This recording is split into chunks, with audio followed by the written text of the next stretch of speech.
This is my lipo battery backpack for my e-bike. It'll fit up to 4 cells in there. Get the extra wire coming down here for the monitoring. This one here is for the, you know how you can fold the controller into thinking it's 48 volts when really it's 100. So this pocket here was sewn in. Well, actually the whole back of the backpack was taken off. And then this pocket was from a side bag on a duffel bag. And then you got the top half was from a small zipper on the duffel bag in the middle. And as you can see, it's all stitched around by hand, all the way around.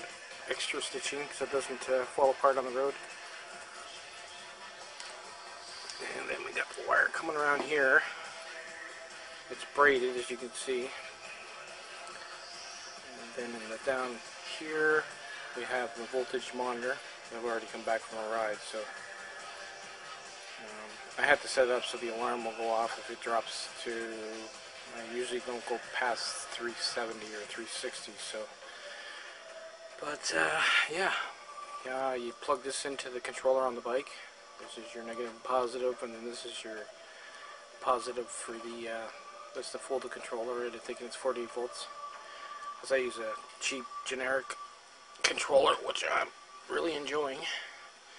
But once you sit on the bike and you plug it in, I'll show you the bike. I'll actually lighten it up a bit.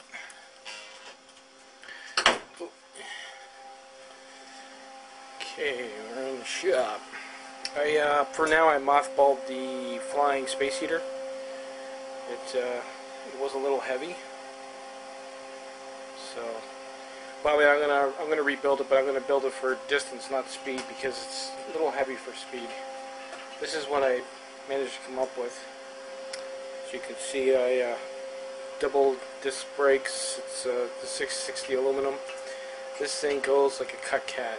Like it's actually kind of scary with the 1606. I have my oil-cooled controller, still works. I have yet to tap and screw some pipes on it, and I'm going to put a rad on it because it does get really hot, smoking hot, but it hasn't fried yet.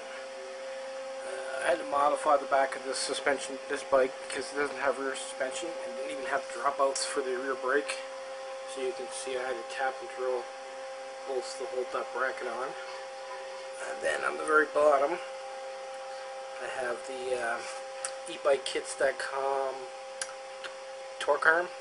So instead of having the torque arm come down here and clamping onto the frame, I'll drill the hole through and bolt it to the frame.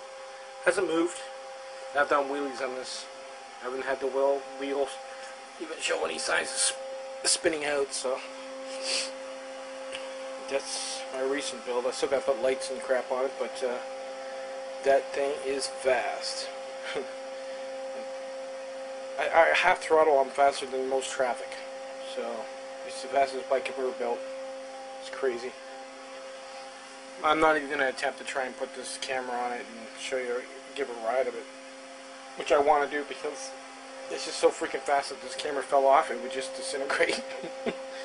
So I'm going to try and get a GoPro cam, and then I'll do some videos, but hell, the rate I'm going will probably be next summer. So that's how far I've got. You just basically put the pack on, sit on the bike, and you just plug it into here, and it dangles by your crotch. It doesn't really get in the way. You can still pedal and everything else. But it's the way I'm going to go. People don't like putting lipo on their back, but I trust it. So that's my latest build. I think a couple of changes. I'm gonna populate the top here. On the inside there'll be a fuse, and I'll splice it into the wire, put the fuse in.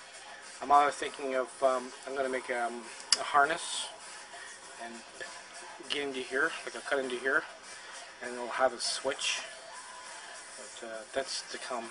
And I also got to put a light on it that shows it's power good instead of just the voltage monitor. But I'm working on it. Later.